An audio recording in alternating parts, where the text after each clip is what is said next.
IIT జేఈలో మంచి rank రానటువంటి విద్యార్థులకు బెస్ట్ ఆప్షన్ సిఎస్ఈఎంఏ కోర్సులు అడ్మిషన్స్ జరుగుతున్నవి. అద్భుతమైన టాపిక్ అమ్మా. ఇందులో ఇవాళ మీకు చాలా కొత్త విషయాలు చెప్తాను, చివరిదాకా చూడండి. ఇది వాటర్, శరీరం అంతా తయారయ్యేది వాటర్తోనే మ్యాక్సిమం. ఇప్పుడు మనకు వాటర్ అంటే మనం 2 లీటర్లు తాగుతామేమో, 8 గ్లాసులు తాగుతామేమో వాటర్. ఇదే కాదు వాటర్. మన శరీరంలో ఉమ్ము ఉంటుంది కదా, లాలాజలం, డైజెస్టివ్ ఎంజైమ్, ఇది రోజుకి 1.5 లీటర్ తయారవుతుంది. 1.5 లీటర్. అట్లనే మన లివర్ ఉంది కదా, బయలు జ్యూస్ 500 ml ఇస్తుంది. అట్లానే ఇంతది ప్యాంక్రాస్ ఉంటుంది, చిన్న బుడ్డి ప్యాంక్రాస్. అది ఎంత వస్తుంది తెలుసా? డైజెస్టివ్ ఎంజైమ్కి ఇవ్వడానికి ప్యాంక్రాటిక్ జ్యూస్ అని 1.5 లీటర్ ఇస్తుంది రోజుకి, తయారు చేస్తుంది, సెక్రెట్ చేస్తుంది. అలానే పెద్ద పేగులు కానీ ఇవన్నీ కలిపితే అక్కడ కూడా 2.5-3 లీటర్లు, అంటే పేగులతో ఇంటెస్టైన్తో కలిపితే 2.5 నుంచి 3 లీటర్ల లిక్విడ్ని అవి తయారు చేస్తాయి. సో టోటల్గా బాడీలో ప్రాసెస్ ఎంత జరుగుతుందంటే 8.5 లీటర్లు మన డైజెషన్ ప్రాసెస్లో ప్రతిరోజు ప్రతి మనిషి వాడతాడు. నువ్వెంత ఇస్తున్నావు దానికి? ఎంత ఇస్తున్నావు? ఆఫ్టర్లో 2 లీటర్లు కూడా ఇవ్వ గట్టిగా. ఎడ సరిపోద్ది అనుకున్న మనిషికి. Body is made up of water. మన బ్రెయిన్లో 80% పైన వాటర్ రిక్వైర్మెంట్, బ్లడ్లో 83%, మజిల్ కండలో 76%, చివరికి బోన్లో 26% వాటర్ ఉంటుంది. బోన్లో everything is made up of water. ఈ వాటర్ లేకపోతే శరీరంలో ప్రతి ఆర్గాను వాటర్తోనే తయారవుతుంది. Water is the base. రక్తంలో చెప్పే కదా 83 దగ్గర నుంచి అంతా అని. ఈ వాటర్ తగ్గిందంటే సమస్త రోగాలకి అది పునాది అవుతుంది. ఇప్పుడు మనం చేస్తున్న వ్యవస్థ చాలా తప్పు. ఏం జరిగిందంటే ఒకప్పుడు దాహం వేస్తే తాగేవాళ్ళు, రిజర్వ్డ్ అనే బట్టన్ ఉండేది మన దాంట్లో. దాహం ఇప్పుడు ప్రజెంట్ కండిషన్లో దాహం ఎటువంటి ఏంటంటే, ఇప్పుడు నువ్వు కారు వేసుకెళ్తున్నావు, ఆఖరి చుక్క పెట్రోల్ అయిపోయి రోడ్డు మధ్యలో అయిపోయింది కారు, ఆఖరి చుక్క కూడా అయిపోయింది. ఆ కండిషన్లో మనకి ఇప్పుడు దాహం అనే సిగ్నల్ వస్తుంది. అంటే సిస్టమ్ మారిపోయింది. ఒకప్పటికప్పుడుకి ఈ పొల్యూషన్ యుగంలో లైఫ్ స్టైల్ చేంజ్ వచ్చిన తర్వాత ఇప్పుడు మన దాహం వేసిందంటే ఈ ఆర్గాన్ ఏదో దెబ్బతిందని. ఇవాళ దాహం అయిపోవటం వల్ల అన్ని సమస్త నొప్పులకి ఎప్పుడైతే నీకు వాటర్ డెఫిసిట్ అయిందో అదే కారణం. ఇప్పుడు నా దాంట్లో డైట్లో మైగ్రేన్ 1 డేలో పోతుందని చెప్తాను నేను. మైగ్రేన్ వచ్చిన పేషెంట్స్, నువ్వు కూడా చాలామంది మాట్లాడుంటావు, రొమటైడ్ ఆర్థరైటిస్, సార్ డైట్ చేశాను సార్ దేవుళ్ళు అంటాడు సార్, ఏదో నెలలో రోజులో తగ్గిపోయింది సార్ అంటారు. ఇదేంటి? డైట్ చేస్తే నీకు మైగ్రేన్ 1 నెలకో 2 నెలకో తగ్గడం వేరు, ఒక రోజులో తగ్గడం ఏంటి? డైట్ మొదటి రోజు ఎందుకు పోయిందంటే ఇక్కడ వాటర్ ఎప్పుడైతే బ్రెయిన్లో ఉండే కొన్ని సెల్స్లో వాటర్ డిహైడ్రేట్ అవటం, కంటిలో ఉండే కొన్ని సెల్స్ డిహైడ్రేట్ అవటం అనే కండిషనే మేజర్గా మైగ్రేన్. ఇంకా చాలా సిద్ధాంతాలు చెబుతారు, న్యూరాలజికల్ ఏదని. మేజర్ సిద్ధాంతం ఇది. ఎప్పుడైతే గుర్తుపెట్టుకోండి, డీహైడ్రేషన్ అనేది ఓవరాల్గా బాడీ కాదు, ఇండిపెండెంట్ కూడా ఉంటుంది. నువ్వు తక్కువ ఇస్తావు డెఫిసిట్, కళ్ళల్లో తేడా రావచ్చు, బోన్స్లో తేడా రావచ్చు, కడుపులో తేడా రావచ్చు, వెన్ను జాయింట్లో రావచ్చు. ప్రతి చోట ఎక్కడో ఒక ఆర్గాన్ మీద పడుతుంది, లోకల్గా ఒక ఆర్గాన్ మీద, ఒక ఏరియా మీద ఆ ప్రభావం పడుతుంది. ఇప్పుడు తల దగ్గర పడినప్పుడు ఎప్పుడైతే ఇక్కడ డీహైడ్రేషన్ అయిందో అవుతుంది. నేను ఎప్పుడైతే 4 లీటర్లు ఇస్తున్నానో, ఫుల్గా వాటర్ రిలీజ్ అవుతుందో వెంటనే నొప్పిపోతుంది. It's pain killer. పెయిన్ ఎందుకు వస్తుంది? సైంటిఫిక్గా చెబుతారు. నీకు ఎక్కడైనా సరే డీహైడ్రేట్ అయింది అనుకో, ఒక కాళ్ళ దగ్గరే సపోజ్ ఇక్కడ ఏదో నువ్వు నొప్పి అంటావు, ఇక్కడ నొప్పి అంటే మీనింగ్ ఏంటి? లేదా ఇక్కడ గ్యాస్ అంటావు, హార్ట్ బర్న్, గ్యాస్ ఫీలింగ్, ఇది అందరికీ తెలుసు. ఇక్కడ హార్ట్ బర్న్ రాగానే గ్యాస్ అంటారు. కాదు, సరిగ్గా ఇక్కడ ఈ ఫ్రేమ్ దగ్గర ఇక్కడ డీహైడ్రేట్ అయింది. డీహైడ్రేట్ అప్పుడు ఏమవుతుందంటే అక్కడ ఎప్పుడైతే ఇది వాటర్ డీహైడ్రేట్ అయిందో హిస్టమిన్ అని ఒక శరీరం ఒక రసాయనాన్ని రిలీజ్ చేస్తుంది, హిస్టమిన్. ఈ హిస్టమిన్ యాక్టివ్ ఎంటర్ కాగానే ఏం చేస్తుందంటే అది ఇమీడియట్గా ఒక ఎలర్జీనో దేనో కలగజేసి హైపోథాలమస్ సిగ్నల్ ఇస్తుంది. అప్పుడు వెంటనే ఏం చేస్తుంది హైపోథాలమస్ శరీరంలో ఆ పార్ట్కి పెయిన్ అనే ఒక సిగ్నల్ పంపిస్తుంది. సో మనకు అక్కడ పెయిన్ వచ్చిందంటే మీనింగ్ ఏంటి? ఇక్కడ ఒక పెయిన్, ఒక బర్నింగ్ వచ్చిందంటే ఇక్కడ వాటర్ తగ్గిందని. మనం ఆ సిగ్నల్ అర్థం చేసుకోకుండా మనం గ్యాస్ అని ఇంకోటని ఇదని అనుకుని గ్యాస్ ట్యాబ్లెట్లు పెడితే కొంప కొల్లేరు, జీవితం సర్వనాశనం, సంక్రాంతి జీవితాంతం. అది వాటర్ డిహైడ్రేషన్ మెజారిటీ. గ్యాస్ ఉండేది కూడా అలాగే ఉంటుంది. దురదృష్టవశాత్తు గ్యాస్కి దీనికి ఒకటే సిమ్టమ్ ఉంటుంది. సో నీకు జాయింట్ పెయిన్స్ వచ్చినాయి, వెన్నులో డిస్క్ పక్కకి వెళ్ళింది, డిస్క్ బల్జ్ అయింది అని చెప్తారు కదా, నువ్వు చాలా ఇంటర్వ్యూ చేసి ఉంటావు. డిస్క్ బల్జ్ ఏంటంటే మధ్యలో ఉండే క్వశ్చన్ ఉంటుంది కదా, ఆ డిస్క్ అనేది జాయింట్కి అందులో కూడా వాటర్ ఉంటుంది. నేను చెప్పాక బోన్లోనే 26% వాటర్ ఉన్నప్పుడు ఎప్పుడైతే నువ్వు వాటర్ డెఫిసిట్ ఉందో అది ఒక పక్కకి చిన్నగా అయిపోతాయి. అంటే ఫుల్గా నువ్వు వాటర్ కొట్టిన బెలూన్ ఎలా ఉంటుంది, వాటర్ లేని బెలూన్ ఎలా ఉంటుంది, అలానే గాలి తగ్గిన టైర్ లాగా, గాలి ఫుల్గా ఉన్న టైర్ లాగా అలా ఎప్పుడైతే వచ్చిందో బయటకు వచ్చేస్తుంది, ఆ డిస్క్ బయటకు వచ్చేస్తుంది. అది వాటర్ డిహైడ్రేషన్. ఆ బ్యాలెన్స్ కోల్పోతుంది. వాటర్ ఉన్నప్పుడు కరెక్ట్గా ఈ క్వశ్చన్ మధ్యకి వెన్నుకి మధ్యలో ఈ వాటర్ కరెక్ట్గా బ్యాలెన్స్ చేయగల క్వశ్చన్ ఇటు అటు ఇంక్లైన్ అయిపోతుంది. ఇన్క్లైన్ అప్పుడు ఏమవుతుంది, ఈ పక్కన ఫోర్స్ పడుతుంది. Only because of water just water deficiency అంత దరిద్రాలు చేస్తుంది. సమస్త దరిద్రాలకు మూల కారణం అదే. మన బీపీ పెంచేది కూడా అదే. ఇప్పుడు ఉదాహరణకి మన రక్తనాళాలు ఉంటాయి. ఈ వాటర్ అంటే కడుపులోకే కాదు, ప్రతి సెల్కి వాటర్ అవసరం, సెల్కి కూడా వాటర్ అవసరం. ఈ సెల్లోకి వాటర్ ఎలా వెళ్తుందంటే ఎంత ఫోర్స్ వాడాలంటే, ఇప్పుడు మామూలుగా సెల్ ఉంటుంది కదా, ఒక తెలిసి చెప్పాను, సెల్ అంటే ఒక కాయలాగా ఉంటుంది కదా. ఈ సెల్లోకి వాటర్ వెళ్ళాలంటే ఎట్ ఏ టైం సెల్లోకి వాటర్ అంతా కలిపి ఒకేసారి డంప్ చేయాలి. అది ఎలా చేస్తుంది, గది గోడల నుంచి చేయాలి. గది గోడలో ఉండే సూక్ష్మమైన రక్తనాళ నుంచి చేయాలి ఫోర్స్గా. అంటే ఫోర్స్ ఉపయోగించాలి. ఫోర్స్గా వాటర్ వదలాలంటే ఫుల్గా వాటర్ ఉండాలి కదా. ఎప్పుడైతే నువ్వు వాటర్ వదలలేదో సెల్లోకి వాటర్ వెళ్ళదు లోపలికి. ఇది ఎలాంటిదంటే, నువ్వు మామూలుగా కొంతమంది హాస్పిటల్ అడ్మిట్ అవుతారు. అడ్మిట్ అయినప్పుడు ఒక ఇంజక్షన్ చేసి టేప్ వేసి వదిలేస్తారు. ఎందుకని ఫ్యూచర్లో చీటికి మాటికి పొడవకుండా రేపే ఇంజక్షన్ చేసిన సెలైన్ పెట్టినా ఇక్కడ నరానికి పెట్టిందని పెడతారు కదా. అది మూత తీసినాక నువ్వు ఇంజక్షన్ పెట్టి ఫోర్స్గా చేస్తే వెళ్తుందా, పైన 2 చుక్కలు పోతే వెళ్తుందా? ఫోర్స్ వాడాలి. ఇలా ఫోర్స్గా కొడితేనే కదా వెళ్ళేది. ఇలా ఫోర్స్ కొడితే లోపలికి వెళ్ళినట్టు వాటర్ని కూడా ఏం చేస్తుందంటే ఫుల్గా వాటర్ అన్ని సెల్స్కి ఒకేసారి ఇలా ఫోర్స్గా డంప్ కొట్టాలి. కొట్టినప్పుడు వెళ్ళాలి. నువ్వు వాటర్ ఇవ్వకపోతే ఫోర్స్ ఎక్కడ ఉంటుంది? ఫోర్స్ వెళ్ళకపోతే సెల్లోకి వాటర్ వెళ్దాం. చాలామంది డిహైడ్రేషన్ అనేది రిపోర్ట్లో దొరకదు, గమనించావా? నీ షుగర్ ఉందో దొరుకుతుంది, థైరాయిడ్ దొరుకుతుంది, నీకు అన్నీ పట్టుకుంటారు. ఐరన్ పట్టుకుంటారు, కాల్షియం పట్టుకుంటారు, మెగ్నీషియం పట్టుకుంటారు, ప్రతిదీ పట్టుకుంటారు కదా, పొటాషియం దగ్గర నుంచి ప్రతిదీ. డిహైడ్రేషన్ అనేది ఒక డెఫిసిటే కదా, ఎందుకు పట్టుకోరు? డిహైడ్రేషన్ దొరకదు. డిహైడ్రేషన్ అంటే ఏంటంటే, ఇప్పుడు నీకు ఒక ఏరియాలో డిహైడ్రేషన్ అయింది అనుకో, శరీరంలో ఒక భాగంలో, ఆ భాగంలో నీకు సెల్స్ ఉంటాయి, సెల్స్కి బయట ఎన్విరాన్మెంట్ ఉంటుంది, అలానే సెల్ బయట రక్తనాళాలు ఉంటాయి, రెగ్యులర్గా తీసుకెళ్ళే రక్తనాళాలు, సిరలు కానీ దమలు కానీ.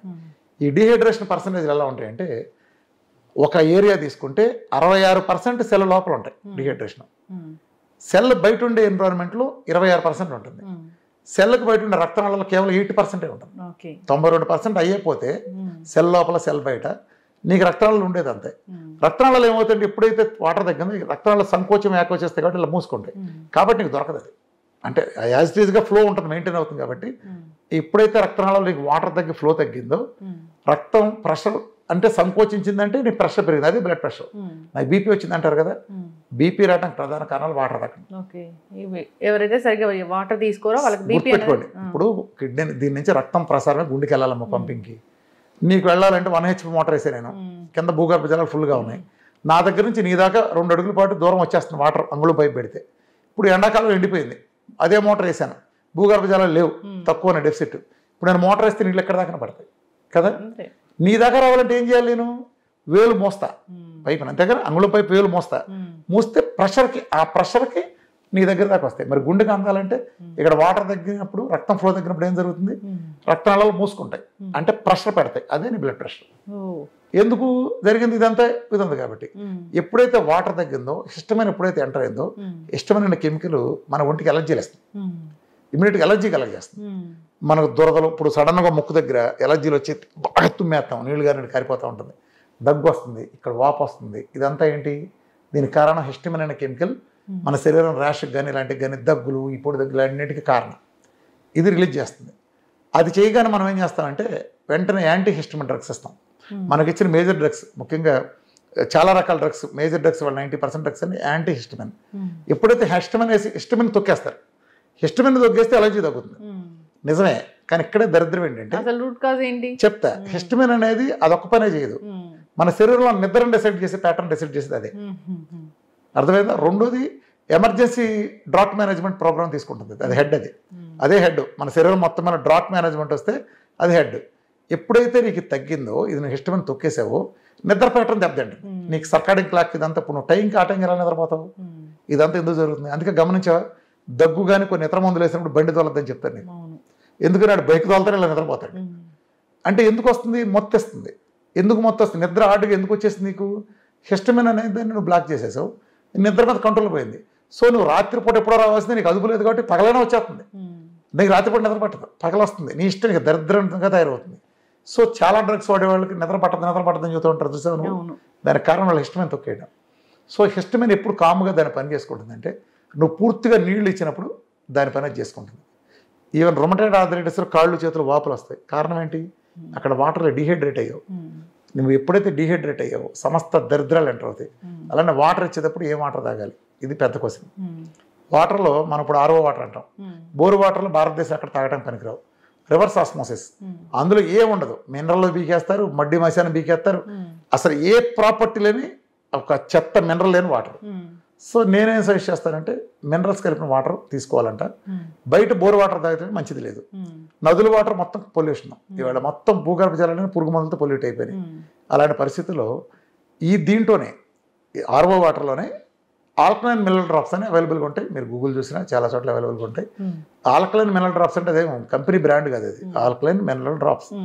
ఇది హై కాన్సన్ట్రేట్ ఉంటాయి. ఒక డ్రాప్ వేసినా కానీ కాన్సన్ట్రేషన్ చాలా ఉంటాయి, దాదాపు 64 రకాల ప్లస్ ఇది ఉంటాయి, మినరల్స్ ఉంటాయి. అది వాడుకుంటే మన మినరల్ వాటర్ అవుతుంది. తప్పు ఎక్కడ జరుగుతుందంటే మనం వాటర్ని ఇచ్చేటప్పుడు మన రివర్స్ ఆస్మోసిస్లో ఏముండదు, చెప్పాక no mineral water. No mineral water water అంటాం. ఇండియాలో చెప్పాలంటే సుమారు 6,000 పైన నో మినరల్ వాటర్ ప్లాంట్లు, అంటే రెగ్యులర్గా వచ్చి ఆర్ఓ వాటర్ ప్లాంట్ లైసెన్స్లు ఉంటే కేవలం 26కి మాత్రమే మినరల్ వాటర్ ఉన్నాయి. అది ఒక్క బాటిల్ లీటర్ 110-130 రూపాయలు అవుతుంది లీటర్ బాటిల్. అంత పెట్టి కొనలేరు కదా. ప్లస్ దొరకదు. 26 ఇండియాలో 26 కంపెనీలకు లైసెన్స్ ఉంది, సేల్ లేదు. ఉపయోగం ఏంటి, ఎవరికి కావాలి? ఈ పరిస్థితి మినరల్ కావాలంటే ఇది పరిస్థితి. రెండోది ఏంటంటే వాటర్ని దాహం అయినప్పుడు శరీరం అడిగేది ఎజెండా లేని వాటర్ అడుగుతుంది. ఇప్పుడు నువ్వు థమ్స్అప్ ఇచ్చేవరకు దానికి షుగర్ ప్రాపర్టీ ఉంటుంది, నువ్వు నిమ్మకాయ నీళ్ళు ఇచ్చేవరకు దానికి సివిటోన్ ప్రాపర్టీ ఉంటుంది, నువ్వు కాఫీ ఇచ్చేవరకు దానికి కెఫిన్ ప్రాపర్టీ ఉంటుంది, నువ్వు చేదిస్తే చేదు ప్రాపర్టీ. సో వాటర్కి ప్యూర్గా ఉండేది మాత్రమే శరీరం అడుగుతుంది. అందుకే మీరు గమనించండి, మీరు పార్టీకి వెళ్తారు, ఓ పార్టీకి వెళ్తే థమ్స్అప్లు వస్తూ ఉంటాయి, ఓ లీటర్ బాటిల్ పక్కన పెట్టి తాగేస్తారు పార్టీ కాబట్టి. లీటర్ తాగిన 5 నిమిషాలకి మీకు గొంతు ఎండిపోతుంది. గమనించండి మీ ప్రజలు, మీరంతా చూడండి. మళ్ళీ 300 ml వస్తుంది, 300 ml తాగేస్తారు. సరిగ్గా 3 నిమిషాలకు మళ్ళీ రే ఇంకో బాటిల్ తేరా అంటాం. మనం దాహం దీంతో తీరుస్తున్నాం అనుకుంటాం, 2 లీటర్లు నీళ్లు తాగుతాం, సరిగ్గా 5 నిమిషాలకు మళ్ళీ గొంతంతా ఎండిపోతుంది. గమనించండి ఎవరైనా ప్రజలంతా, మీరు ఎందుకు జరుగుతుంది ఇదంతా? శరీరం అడిగేది ఎజెండా వాటర్. నువ్వు ఇచ్చిన షుగర్, వాటర్కి షుగర్ కలిపితే షుగర్ ఎజెండా వచ్చేస్తుంది, కోక్ కలిపితే కోక్ ఎజెండా వస్తుంది. చెప్పా కదా ఇందాక ఎజెండా మారుతుందని. శరీరానికి కావాల్సింది స్టెమ్ సెల్ లాంటి ఎజెండా లేని వాటర్. అది కూడా మీరు మినరల్స్ ఇస్తే చాలా మంచిది. ఇవ్వలేకపోయినా కూడా మీరు మామూలు కనీసం ఆర్ఓ వాటర్ దీనికంతా. వాటర్లో కూడా pH బాగా ఉండాలి. pH మెయింటైన్ చేసే వాటర్ మీరు ఇవ్వాలి. pH అంటే చాలామంది ఆ కంగన వాటర్లో ఆగి కాదు, వాటిలో pH తప్పితే ఉండదు. సెల్కి లోపల, మనకి సెల్లకు లోపల ఉండే దాంట్లో మన pH 7.3 మెయింటైన్ చేయాలి. pH కిందకు వస్తే సెల్కి బయట ఉండే ఎన్విరాన్మెంట్లో 4 ఉండాలి, 4 ఉండాలి. అంటే దాని pH అనకూడదు, ఎసిడిటీ అనాలి. కానీ అర్థం కావడం కోసం ఆ వాల్యూ అని చెప్తున్నాను. pH వాల్యూ 4, ఇది మెయింటైన్ అవుతుంది శరీర ధర్మం ప్రకారం. ఎప్పుడైతే సెల్ లోపల ఈ 7.3 pH తగ్గుతుందో, ఎప్పుడైతే సెల్ బయట 4కి పెరుగుతుందో, మన శరీరం మీద అన్నీ అటాక్ చేస్తాయి. రోగాలు, బ్యాక్టీరియా, వైరస్లు ఉంటాయి కదా, ఇవన్నీ అటాక్ చేసినప్పుడు సెల్ లొంగిపోతుంది. ఆ pH లేనప్పుడు లొంగుతుంది. సో అర్థమైందా? నీకు pH అనేది రోగాలు తగ్గిస్తుంది అంటే కారణం ఏంటంటే రోగాలేం తగ్గించదు, రోగాలు రాకుండా కాపాడుతుంది. ఎప్పుడైతే pH కన్నా సక్రమంగా అక్కడ 7.3 ఇక్కడ 4 కన్నా మెయింటైన్ అయితే వచ్చిన రోగాలు కూడా చాలా బ్యాక్టీరియా, వైరస్ తరిమి కొడుతుంది. కాబట్టి pH ఎలా పనిచేస్తుంది అంటారు కదా, ఇలా పనిచేస్తుంది. అది మెయింటైన్ చేయాలంటే కొంచెం సాల్ట్ కూడా అది మనకు ఉపయోగపడుతుంది. ఈ నేను చెప్పిన ఇందాక ఆల్కలైన్ మినరల్ డ్రాప్స్, లేదా ఒరిజినల్ మినరల్ వాటర్ లాంటి, లేదా సప్లిమెంటేషన్ ద్వారా మినరల్స్ బాగా తీసుకుని దీన్ని కాంపన్సేట్ చేసుకుని ఒకటి. సో వాటర్ తీసుకుని తీరాలి. ఎన్ని తీసుకోవాలంటే 4 లీటర్లు కనీసం తీసుకోవాలి. వీడు ఇచ్చే 2 లీటర్లు ముక్కులో కూడా చాలు. నేను ఛాలెంజ్ చేసి చెబుతున్నా, మీకు మైగ్రేన్ ఉంటే 24 అవర్స్ పోయి తీరుతుంది. వాటర్ ఇచ్చి చూడండి. మీకు లోకల్ పెయిన్స్, ఎక్కడున్న బాడీ పెయిన్స్, మీకు ఎప్పుడైతే డీహైడ్రేట్ అయ్యారో పక్క టెంకులో నొప్పి వస్తుంది పడుకున్నప్పుడు, వచ్చిందా డీహైడ్రేట్ అనే మీనింగ్. మీరు వాటర్ని తీసుకునేటప్పుడు పగలంతా పని ఒత్తిడిలో ఉంటాం, సాయంత్రం ఎప్పుడో యూరిన్ బాత్రూమ్కి వెళ్తాం, అక్కడ ఎల్లో కలర్లో యూరిన్ కనిపించినా, మీకు ఈ మూత్రం పోసేటప్పుడు మంట మండినట్టు అనిపించినా, రెడ్ కలర్కి వస్తే ఎల్లో కనిపించిందంటే జస్ట్ ఎంటర్ అయింది, డీహైడ్రేషన్ ఎంటర్ అయిపోయిందని మీనింగ్. రెడ్ కనిపించిందంటే ఆల్రెడీ ఏదో ఆర్గాన్ మీద ఎఫెక్ట్ చేసేసిందని మీనింగ్. ఇవన్నీ సిగ్నల్స్. ఇవాళ రోజున రిజర్వ్డ్ అనే సిస్టమ్ లేదు. దాహం వేస్తే వాటర్ తాగే సిస్టమ్ తప్పు, అది లేదు అసలు. రిజర్వ్ లేదు. కారులో చుక్క పెట్రోల్ అయిపోయినాక మిగిలినట్టు ఇది ఇండికేషన్ ఇవ్వట్లా. నొప్పులు ఇండికేషన్లు కూడా అదే అయినా మనం పట్టించుకోకుండా నొప్పులకు మందులు వాడి ఫర్దర్ కాంప్లికేట్ చేస్తున్నాం. ఎప్పుడైతే నువ్వు నొప్పి వచ్చిందని నువ్వు అక్కడికి వెళ్ళి దాన్ని నిర్లక్ష్యం చేసి నీళ్ళని సిగ్నల్ ఇస్తాయంటే, నువ్వు నొప్పి తగ్గడానికి మందు ఇచ్చావు, సిగ్నల్ అన్నీ ఆగిపోతున్నాయి. సంబంధించి ఇచ్చే పెయిన్ సిగ్నల్ ఆగిపోతున్నాయి. సో పలానా చోట ఉందో నువ్వు రికగ్నైజ్ కూడా చేయలేకపోతున్నావు. అర్థమైందా? ఇలా నష్టాలు కలుగుతున్నాయి. కాబట్టి నీళ్లు బాగా తాగాలి. యూరిన్ బాగా తగ్గినప్పుడు ఒకటే చేయండి, ఫుల్గా. అంటే డైట్లో ఉన్న వాళ్ళంటే ఎలాగో నేను 5 లీటర్ల నీళ్లు రెగ్యులర్గా ఉన్న వాళ్ళకి ఇస్తాను, లేని వాళ్ళకి 4 లీటర్లు ఇస్తాను, కాంప్లికేటెడ్ డిసీజ్ లేని వాళ్ళకి. మీరు ఫుల్గా నీళ్లు తాగేయండి. కొబ్బరి నీళ్ళు తాగితే మరీ మంచిది డైట్లో లేని వాళ్ళకి. వరుసన 2 లీటర్లు చొప్పున కొట్టేయండి, దెబ్బ పోతుంది. అట్లా రెండోది, ఆడవాళ్ళు యూరినల్స్ కలాలను భయపడి మీరు నీళ్లు తక్కువ తాగుతారు. మీకు అందుకే యూరినల్ ఇన్ఫెక్షన్లో వచ్చేసి ఎప్పుడు చూసినా యూటీఐ, యూరినరీ ట్రాక్ ఇన్ఫెక్షన్ అంటారు. యూరినరీ ట్రాక్ ఇన్ఫెక్షన్ రాకేమవుతాయి మీకు? ఆడవాళ్ళకి ఎక్కువ ఎందుకు వస్తాయి? మీరు భయపడి ఎప్పుడైతే నీళ్లు తాగరో, వాటర్ ఎక్కువ ఉండరు. ఇప్పుడు ఒక పాకుడు పట్టిన పైపు ఉందమ్మా, దాంట్లోంచి వాటర్ వదిలాం, కొంచెం వదిలాం, ఏదో అలా పడుతుంది చిన్నపిల్లలు పాస్ పోసినట్టు. అందులో పాకుడు వదిలిపోతుంది, దాంట్లో పాకుడు అలాగే ఉంటుంది, నీళ్లు పడతాయి. పాకుడు అలాగే ఉంటుంది, గోడలకు ఉండేది, లోపల ఇన్నర్ వాల్ ఉండేది. ఇప్పుడు నేను 10 HP మోటార్ బిగించి కొట్టి ఎక్కడి నుంచి 10 అడుగుల దూరం వెళ్తుంది దార. అసలు పాకుడు ఏమైనా ఉంటుందా దాంట్లో? కొట్టి అవతల పారేస్తుంది. Same rule. మీరు ఎప్పుడైతే మన కిడ్నీ చేసే పని ఏంటి, మలినాలు వ్యర్థాలన్నీ తీసి మన చేత పాసు పోంచి దాని ద్వారా బయటకు పంపిస్తుంది. ఆ పంపేటప్పుడు ఏం చేయాలి? నువ్వు పైపును ఫోర్స్గా వాడితే ఎక్కడ ట్రేస్ లేకుండా వెళ్ళిపోతాయి.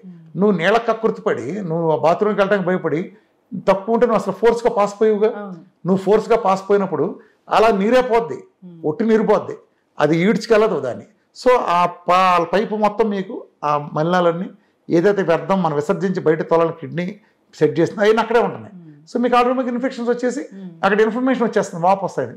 దాని తర్వాత ఆ సిస్టులు రావటం, మీరు హాస్పిటల్ చుట్టూ తిరగటం, భయంకరమైన మందులు వాడడం తగ్గకపోవటం, ఇది ఎక్కడి నుంచి కిడ్నీ కొట్టి కిడ్నీలు ఫెయిల్ అవ్వటం. ఎందుకు జరుగుతుంది? వాటర్ తీసుకుంటే క్యాన్సర్ దగ్గర నుంచి నా డైట్లో మెరకలు జరగటం కారణం ఈ ప్రపంచంలో డైట్లు చెప్పేవాళ్ళంతా, అంటే ఈ చచ్చుపుచ్చు సలహాలు చెప్పేవాళ్ళు ఉంటారు. 5 తాగండి, 4 తాగండి, ఇట్లా ఇది కిడ్నీలు నీళ్ళతో కడిగేసిపోద్ది, యూట్యూబ్ చిట్కాలు చెప్పేవాళ్ళు కాకుండా ఒక స్ట్రక్చర్ డైట్ ప్రోగ్రాంలు మాలాంటివి తీసుకుంటే, ఎట్కిన్సో, పాలియానో, విఆర్కే డైట్, ఇట్లా రూల్స్ బేస్డ్ ఉన్నాయి తీసుకుంటే ఈ ప్రపంచం మొత్తంలో అన్ని కీటో డైట్లు. డైట్ అంటే కీటో డైట్, ఈ అన్నం తినే చపాతి తినమనే డైట్లు కాదు. డైట్ అంటే మెటబాలజీ మార్చేది డైట్. ప్రపంచం మొత్తంలో అందరూ 2 లీటర్లో మ్యాక్సిమం ఎవడో 2.5 చెప్పినట్టు కూడా ఎవడో లేడు. 2 లీటర్లు చెప్తారు, 8 గ్లాసులు. ఈ ప్రపంచం 4 లీటర్లు తాగి తీరాలని చెప్పిన ఒకే ఒక్క డైట్ విఆర్కే డైట్. కాబట్టి ప్రపంచంలో ఈ ఒక్క డైట్ మాత్రమే వాళ్ళ క్యాన్సర్ల దగ్గర నుంచి, డయాబెటీస్ దగ్గర నుంచి, బీపీలు, థైరాయిడ్లు, నా దాంట్లో బీపీ అడ్రస్ అక్కడ తగ్గిపోతుంది. ఎందుకని? ఇదే థైరాయిడ్ గ్లాండ్స్ దగ్గర నుంచి ప్రతిదీ. బాడీ అనేది యాజ్ ఏ హోల్ రిపేర్ చేయాలి. నేను ఒక ఆర్గానిక్ రిపేర్ చేయాలని కుదరదు, శరీరం మొత్తం రిపేర్ చేస్తా అందులో భాగంగా చేయాలి. అర్థమైందా? ఇది వాటర్ ప్రాధాన్యత. సో నేను మీకు ఒక స్లోగన్ ఇచ్చి ముగిస్తాను. దయచేసి అందరూ కూడా ఆకలి వేసినప్పుడే తినండి, దాహం వేయిపోయినా తాగండి, విపరీతంగా తాగండి.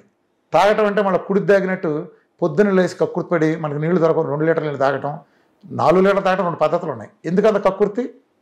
ఆ సిస్టమ్ తప్పు, డైజెస్టర్ అనేది పగిలిపోతుంది. కొంతమంది తెలిసి చెప్తూ ఉంటారు, నీకు మోషన్ అవ్వని మ్యానుఫ్యాక్చరింగ్ డిఫెక్ట్ ఉందనుకో నీ ఫ్యామిలీలో, నీకు నువ్వు తాగే ఉంటే 2 లీటర్లు ఉంది, నువ్వు తాగేది ఒకటి అందరూ తాగాలంటే ఎట్లా? అలా తాగకూడదు. అలాంటి ప్రచారాలకు మీరు పడ్డారా, డైజెస్టివ్ లేరు పగిలిపోతుంది, హెల్త్ పాడవుతుంది దాని మూలన. సో ఒకటేసారి తాగద్దు, పొద్దున్న లేస్తే మ్యాక్సిమం 1/2 లీటర్ తాగండి గ్యాప్లుగా. నా డైట్లో క్రానిక్ డిసీజ్ ఉన్న వాళ్ళకి ఏం చెప్తానంటే 5 లీటర్ వాటర్ ఇస్తాను. ఎలా అంటే ఎవ్రీ 45 మినిట్స్కి 300 ml చొప్పున తాగాలి. తాగటం కూడా టెక్నిక్ అంటే మీరు బాటిల్ తాగితే ఎక్కువ తాగరు, సైకలాజికల్గా ఎంగిల్ చేయకుండా ఎత్తి తాగుతాం కాబట్టి ఒక్కొక్క తాగి మళ్ళీ పెట్టేస్తాం. సో మీరు 300 ml లేదా పెద్దది కనుక ఫుల్గా తాగాలంటే గాజు గ్లాస్ పెట్టుకోండి, కరిచిపెట్టు తాగండి.